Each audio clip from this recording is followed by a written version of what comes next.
They say karma has no deadline. For Reese Miller, a woman who had spent 40 years on her feet serving coffee to strangers, the deadline seemed to have passed her by. She was 62, alone, and exactly 3 days away from being homeless.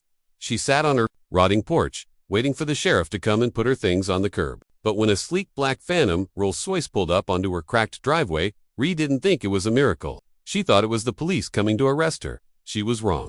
The man who stepped out wasn't a cop. He was a ghost from and he was holding a receipt stained with ketchup that was worth $40 million. This is the story of how a $6 grilled cheese sandwich changed history. November 14, 2009, Les 11:15 Página M.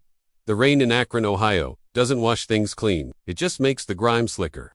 That night, the sky was the color of a bruised plum, dumping freezing water onto the asphalt roof of the Griddle, a roadside diner on East Market Street that smelled permanently of burnt onions and floor wax. Reese Miller checked the clock for the 4th time in 10 minutes. It was a buzzing neon circle that hummed louder than the refrigerator. She adjusted her apron, the strings digging into a waist that had thickened over 20 years of eating food that was meant to be thrown away. At 32, Ree felt 50. Her blonde hair was pulled back in a fraying scrunchie, and her orthopedic shoes were the only expensive thing she owned. "Hey, princess," less staring at the clock, more wiping down the counter.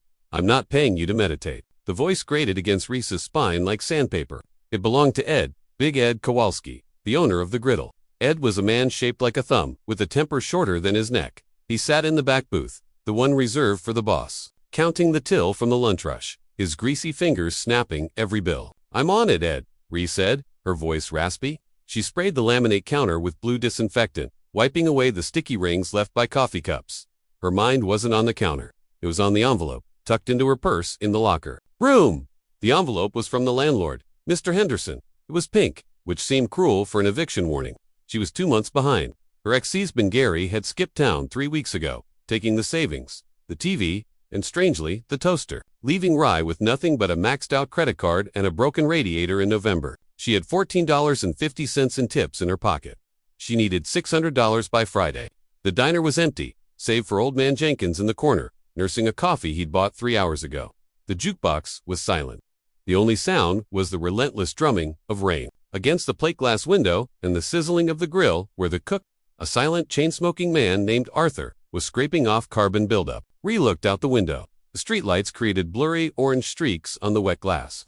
She felt a profound sense of hollowness. It wasn't just the poverty, it was the invisibility. She was a waitress. She was the person you looked past to see the menu. She was the hand that refilled your water, not a human being with a story. "If nobody comes in by midnight, I'm closing early," Ed shouted from the back, not looking up from his cash. "And don't think I'm paying you for the full shift. Ree, you clock out when the door locks." "Understood, Ed," she muttered. She walked over to the window, pressing her forehead against the cold glass, closing her eyes. Please, she prayed to a God she hadn't spoken to in years. Just give me something. A busload of tourists? A generous drunk? Anything. She opened her eyes. There were no tourists. There was no drunk, but there was movement in the alleyway across the street. 2 shadows detached themselves from the brick wall. They were small. They moved with the skittish, jerky movements of stray cats. They darted across the 4-lane road, ignoring the crosswalk, splashing through puddles that were ankle-deep. Ree squinted. As they got closer to the neon light of the dino sign, the shadows resolved into figures. Children, 2 of them. A boy, maybe 12 or 13, and a girl, who looked no older than 7. They weren't dressed for Ohio in November. The boy was wearing a hoodie that was 3 sizes too big, the sleeves soaked and dragging. The girl was wearing a denim jacket with no buttons and a pair of pajama pants tucked into rain boots. They stopped right outside the door. Ray saw them hesitate. The boy looked up at the sign. Open 24 hours.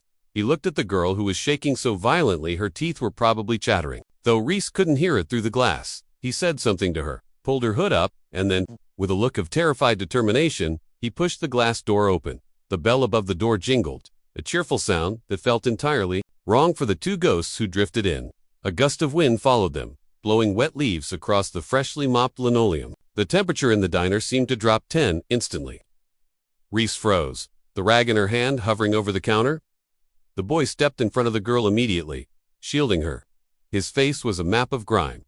Smudges of dirt, grease, and something dark that looked like dried blood streaked his cheek. But his eyes were striking, piercingly blue, intelligent, and filled with a feral kind of alertness. He scanned the room, checking the exits, checking Ed in the back, checking Arthur at the grill. We need a table, the boy said. His voice was cracking, hovering between childhood and adolescence. Ed looked up from his money. He squinted, his heavy brows furrowing. He didn't see children, he saw liabilities. He saw mud on his floor. He saw non-paying loiterers. Kitchens closed. Ed barked, though the grill was clearly still hot. Beat it. The girl flinched, shrinking behind her brother. She was clutching a dirty stuffed rabbit by the ear. She looked gray. Not pale, but gray. Her lips were blue. Ray's felt a sharp pang in her chest. It was the maternal instinct she had tried to suppress since her own miscarriage years ago. She dropped the rag and walked around the counter. Ed, stop it, Ree said, her voice low. She turned to the boy. The kitchen isn't closed. You guys sit anywhere you want. The boy looked at Ree, analyzing her. He was looking for the trap. Finding none, he nodded once and guided his sister to the booth furthest from the window. Deep in the shadows, Ree grabbed 2 menus and a pitcher of water. Her hands were shaking slightly. As she approached the table, the smell hit her.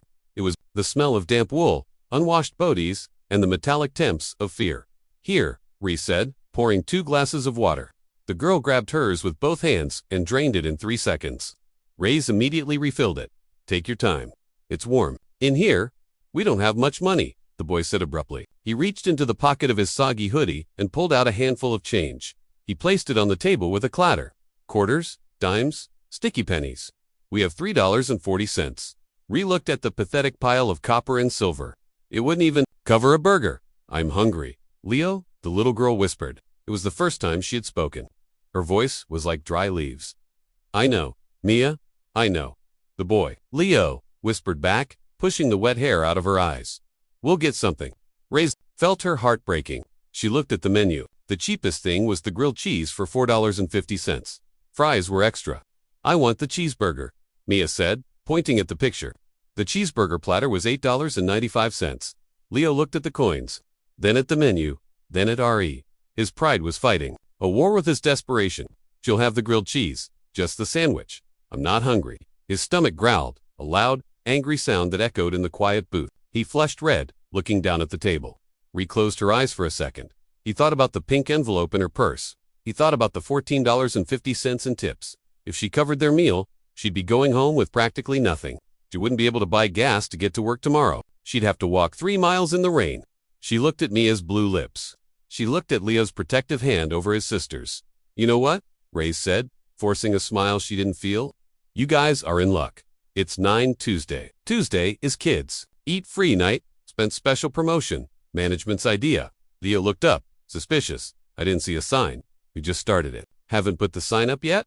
Ree slid smoothly. You can have whatever you want. Burgers, fries, hot chocolate. Mia's eyes went wide. Hot chocolate with whipped cream.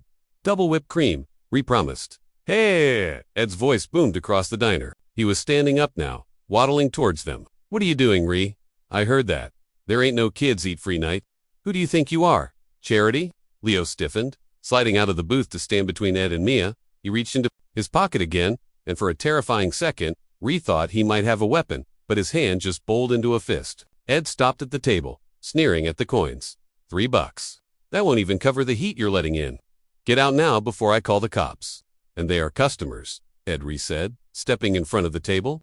She was 5'4" and Ed was 6'2", but she was fueled by a rage she hadn't felt in years. They are ordering food, they can't pay, I'm paying. Ree snapped. She reached into her apron, pulled out her entire night's tips, the crumpled 1s and 5s, and slammed them onto the table next to Leo's coins.